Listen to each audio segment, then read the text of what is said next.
5 orang termasuk Verdi Sambo dan istrinya Putri Chandrawati telah ditetapkan sebagai tersangka pembunuhan berencana terhadap Brigadir J. Selain kebengisan mereka, kini isu temuan bunker di rumah Verdi Sambo berisi uang berjumlah fantastis mencuat. Disebutkan bahwa isi bunker misterius itu terdapat uang sejumlah 900 miliar rupiah. Temuan ini sempat dibantah oleh Kadif Humas Polri Irjen Pol Dedi Prasetyo. Penyidik menurutnya sudah menyita beberapa barang bukti, namun tidak menemukan bunker uang 900 miliar rupiah di antara barang bukti tersebut.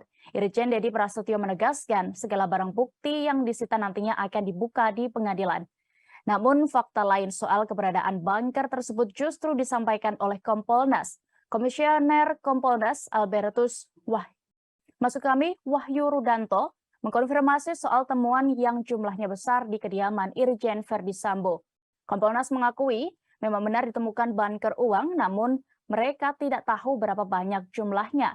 Bunker tersebut dilaporkan berada di kediaman Irjen Verdi Sambo yang dulunya merupakan rumah mertuanya. Rumah tersebut dilaporkan berada di kawasan Kemang, Jakarta Selatan, yakni di Jalan Bangka. Dari pantauan terbaru, rumah tersebut tampak kosong dan dilaporkan hanya ditinggali oleh asisten rumah tangga saja saat ini. Sejumlah penghuni rumah juga enggan memberikan keterangan apapun saat coba dimintai klarifikasi soal isu yang beredar. Meski tampak kosong, namun di rumah tersebut terlihat terparkir 2 mobil dan juga 2 buah motor di bagian garasi luar. Terima kasih sudah nonton. Jangan lupa like, subscribe, dan share ya.